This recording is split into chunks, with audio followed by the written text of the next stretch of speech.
বিজিতের গুন্ডাদের হাত থেকে নন্দিনীকে রক্ষা করলো শিবপ্রসাদ। হ্যাঁ বন্ধুরা, এমনটাই দেখা যাবে। বিস্তারিত জানতে ভিডিওটিতে লাইক দিয়ে চ্যানেলটি সাবস্ক্রাইব করে দেখতে থাকো।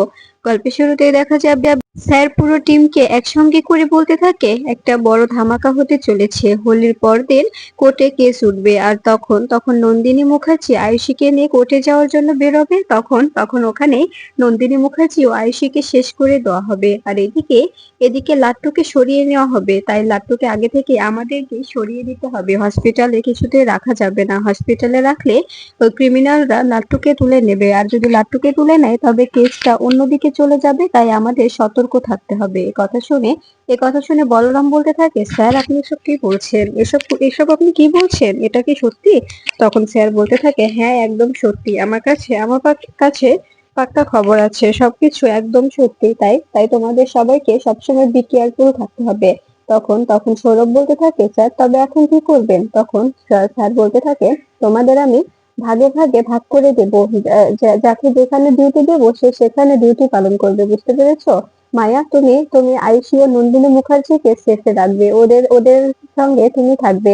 সবসময় ওদের সঙ্গে ছায়ার মতো লেগে থাকবে তুমি। আর বলরাম, তুমি পুরো টোটেনের পরিবারের দায়িত্ব নেবে। আর সৌরভকে দেওয়া হয় লাট্টুকে সরিয়ে নেওয়ার। আর এরপরে সৌরভ আড়ালে চলে এসে বিজিতকে ফোন করে বলতে থাকে, তোমার তোমার কাজটা আমি করে দেব, কিন্তু টাকাগুলো কি পাঠিয়ে দিয়েছো? তখন এ কথা শুনে বিজিত বলতে থাকে, হ্যাঁ টাকাগুলো তোমার মায়ের অ্যাকাউন্টে ট্রান্সফার হয়ে গেছে, পুরো 5 কোটি টাকা। এ কথা শুনে সৌরভ বলতে থাকে, ঠিক আছে ঠিক আছে, এবার আমি তোমার কাজটা সুন্দরভাবে করে দিচ্ছি। তখন তখন বিজিত বলতে থাকে, হ্যাঁ কাজটা করে দাও। আর ওদিকে কি খবর? এরপরে সৌরভ সব খবর বলে দিলে তখন আড়াল থেকে সবকিছু শুনে ফেলে বলরাম। এরপরে দেখা যায় এদিকে কর্ণ চ্যাটার্জি বলতে থাকে, কি হলো? তাড়াতাড়ি খাবার দাও, আমার খুব প্রচন্ড খিদে পেয়েছে। আর আপনার জামাইকে বলুন না তাড়াতাড়ি খাবার সার্ভ করতে, প্রচন্ড খিদে পেয়েছে, কেন বুঝতে পারছে না? তখন তখন দেখা যায় কর্ণ চ্যাটার্জি নিজেই বলতে থাকে, কি ব্যাপার?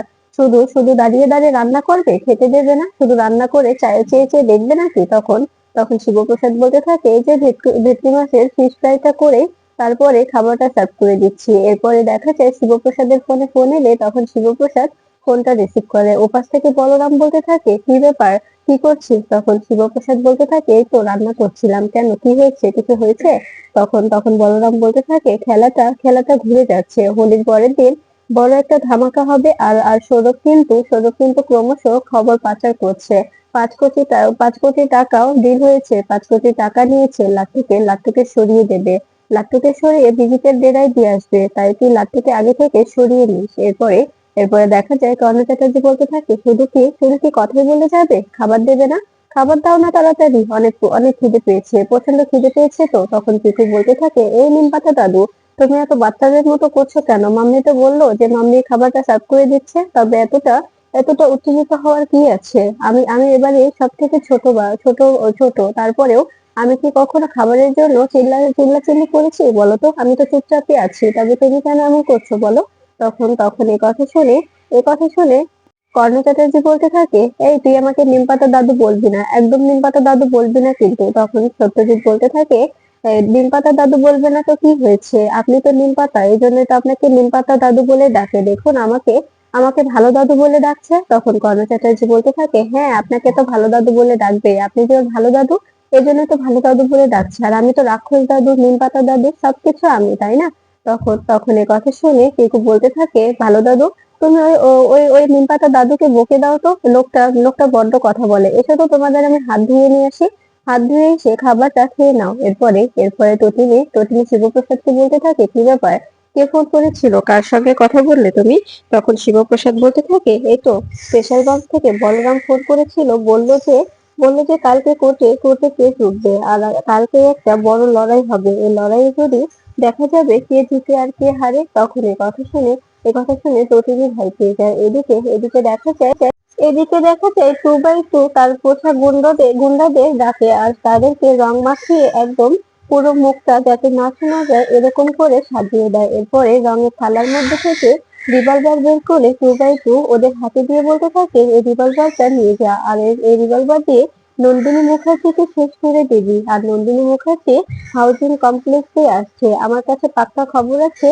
নন্দিনী মুখার্জি হাউজিং কমপ্লেক্সে হোলি খেলতে আসছে, ওখানে ওখানে শেষ করে দিবি, একদম একদম মাথার মাঝখানে মারবি, যাতে যাতে কোনোভাবে বাঁচার কোনো চান্স না থাকে। আর যদি কোনোভাবে বেঁচে যায় তবে কিন্তু তোদেরকে মেরে দেবো, তোদেরকে কিন্তু শেষ করে দেবো। এই কথাটা যেন মাথায় থাকে, কাঁচা কাজ করবি না। এরপরে গুন্ডাগুলো বলতে থাকে, বস আপনি কোনো চিন্তা করবেন না, নন্দিনী মুখার্জিকে একদম খালাস করে দেবো। এই বলে চলে গেলে তখন টুবাইকে বিদ্যুৎকে ফোন করে বলতে থাকে, টাকা রিভলভার রিভলভার দিয়ে দেওয়া হয়েছে আর ওদেরকে সবকিছু বুঝিয়ে দেওয়া হয়েছে, ওরা চলে গেছে, ওরা গেছে। এখন গিয়ে নন্দিনী মুখার্জিকে শেষ করবে। তখন তখন বিদ্যুৎ বলতে থাকে, হ্যাঁ happy Holi, happy Holi two by two. তখন টু বাই টু বলতে থাকে, হ্যাপি হোলি, এই বলে ফোনটা কেটে দেয়। এদিকে দেখা যায় শিবপ্রসাদ হোলি হোলি খেলতে শুরু করে। শিবপ্রসাদ রঙের থালা নিয়ে গান গাইতে গাইতে সবাই মিলে হোলি খেলতে মণ্ডপে চলে আসে। আর এদিকে সত্যজিৎ মুখার্জি পিকুকে রং মাখিয়ে কোলে তুলে নিয়ে বলতে থাকে, দিদি ভাই দেখো সবাই কতটা আনন্দ করছে জানো, আমাদের ওখানে এত আনন্দ আমি কখনো দেখিনি, আমাদের ওখানে কখনো কেউ এভাবে আনন্দ করে না, এখানে যে এরকম সবাই একসঙ্গে মিশে এতটা এতটা আনন্দ করছে। এদিকে দেখা যায় শিবপ্রসাদের প্রতিদিন নাচছে, আর এটা থেকে কর্ণ চ্যাটার্জি জ্বলছে। কর্ণ চ্যাটার্জি বলতে থাকে, পুরো পুরো ন্যাকামো হচ্ছে এখানে, এখানে আদিক্ষেতা তৈরি করেছে, দেখতে ইচ্ছে করছে না আমার এসব। আমি এখান থেকে চলে যেতে চাই, কিন্তু কি করে যাব, কিছুতেই তো যেতে পারছি না, এখান থেকে গেলে তো আমাকে ফাঁসিয়ে দেবে। তখন দেখা যায় মুখার্জি বাড়ি থেকে একে একে সবাই আসতে থাকে। তটিনীর নাচ দেখে তটিনীর মা খুশি হয়ে যায় আর বলতে থাকে, আমার মেয়েটা কতটা আনন্দ করছে, কতদিন পরে আমার মেয়েটা আনন্দ করছে, আমার মেয়েটা তো সবসময় কষ্ট পেয়ে এলো, এত এত কষ্টের মধ্যে যে ও আনন্দ করতে জানে, এটাই আমি ওর জন্য গর্ব করি। এরপরে তটিনী নাচতে থাকে। এদিকে দেখা যায় তটিনীর নাচ দেখে সবাই অনেক খুশি হয়ে যায়। এরপরে আয়ুষীয় নন্দিনী বলতে থাকে, আমাদের আমাদের দিদি ভাই কি আমাদের বদ্দি ভাই কিন্তু সেই নাচছে, বদ্দি ভাই দেখতে পাচ্ছিস। তখন নন্দিনী বলতে থাকে, হ্যাঁ তটিনী বরাবরই নাচটা খুব ভালো পারে, তাই ও সুন্দর করে নাচছে। এরপরে দেখা যায় সবাইকে টেনে নিয়ে যায় তটিনী। এরপরে আয়ুষী, প্রার্থনা, প্রাচী সবাই মিলে নাচতে থাকে। আর এদিকে নন্দিনী সেখানে দাঁড়িয়ে দাঁড়িয়ে ওদের নাচ দেখতে থাকে আর উপভোগ করতে থাকে। এরপরে তটিনী বলতে থাকে, আমি আমি যে কতটা খুশি তোদের বলে বোঝাতে পারবো না। এদিকে নন্দিনী দাঁড়িয়েছে, তখনই নন্দিনীর সামনে এসে দাঁড়ায় গুন্ডাগুলো। নন্দিনীর সামনে এসে নন্দিনীকে বলতে থাকে, হ্যাপি হোলি ম্যাডাম। তখন এ কথা শুনে নন্দিনী বলতে থাকে, আসলে আপনাদের চিনতে পারলাম না, আপনারা কে, আপনাদের পরিচয়টা কি জানা যাবে? এ কথা বললেই তখন দেখা যায় গুন্ডাগুলো একে একে নন্দিনীর কাছে এগিয়ে আসতে থাকে। এটা দেখে ভয় পেয়ে যায় নন্দিনী। ঠিক তখনই গুন্ডাগুলো রিভলভার বের করে নন্দিনীর মাথায় ধরে আর বলতে থাকে, অনেক তো কেস লড়ার শখ আপনার, আপনাকে এখানে এখানে উড়িয়ে দেই কেমন লাগে, এই বলে উড়িয়ে দেওয়ার কথা বলে। এদিকে এটা দেখে ফেলে নন্দিনীর মা দেখে চিৎকার করে উঠলে সবাই নাচ বন্ধ করে। এরপরে দেখা যায় সবাই অবাক হয়ে নন্দিনীর দিকে তাকিয়ে থাকে। এদিকে সত্যজিৎ মুখার্জি মনে মনে বলতে থাকে, আমি জানি এখানে কিচ্ছু হবে না, কারণ কারণ আমার জামাই আছে, আমার জামাই অবশ্যই আমার মেয়েকে বাঁচিয়ে নেবে, আমার মেয়ের কোনো ক্ষতি হতে দেবে না, আমি শিওর। এরপরে দেখা যায় নন্দিনী ভয় পেয়ে যায় আর মনে করে যে এই বুঝি শুট করে দিল। নন্দিনীর চোখ বুজে নিলে তখন গুন্ডাটা ট্রিগার চাপতে যাবে, ঠিক তখনই দেখা যায় একটা একটা বুলেটের আওয়াজ হলে গুন্ডাটা মাটিতে লুটিয়ে পড়ে। এটা দেখে অবাক হয়ে যায় সবাই ভাবতে থাকে হয়তো বা নন্দিনীকে শুট করা হয়েছে, কিন্তু না, কিন্তু গুন্ডাটাকে শুট করায় গুন্ডাটা মাটিতে লুটিয়ে পড়লে পেছন থেকে বেরিয়ে আসছে শিবপ্রসাদকে দেখে সবাই খুশি হয়ে যায়। তখন তটিনী বলতে থাকে, আমি জানতাম কোনো অঘটন ঘটবে না, তুমি আসবে, তুমি আমার দিদিকে অবশ্যই বাঁচাবে, আমি জানতাম। এরপরে দেখা যায় ত্রিপর্ণা সহ সবাই অবাক হয়ে তাকিয়ে থাকে। গুন্ডাগুলো পালানোর চেষ্টা করে, তখনই সামনে এসে দাঁড়ায় মায়া রিভলভার হাতে সামনে এসে দাঁড়ালে গুন্ডাগুলো আর কোথাও যেতে পারে না। এরপরে গুন্ডাগুলো সেখানে আটকা পড়ে যায়। তখন মায়া শিবপ্রসাদকে বলতে থাকে, স্যার তাড়াতাড়ি এদিকে আসুন, গুন্ডাগুলো পালাতে পালাতে চাইছে। এরপরে শিবপ্রসাদ সেখানে এসে গুন্ডাগুলোর সঙ্গে ফাইট করতে থাকে, গুন্ডাগুলোকে ফাইট করে মাটিতে শুইয়ে দেয় আর বলতে থাকে, তোদেরকে ভিজিট পাঠিয়েছি এটা আমি খুব ভালো করে জানি, আমি থাকতে তোরা তো আমার আমার আমার পরিবার আমার ওয়াইফের পরিবারকে কেউ কখনো কখনো মারতে পারবে না, ওদের কেউ কোনো ক্ষতি করতে পারবে না। আর আপনারা আপনারা একদম চিন্তা করবেন না, আপনারা একদম ভয় পাবেন না।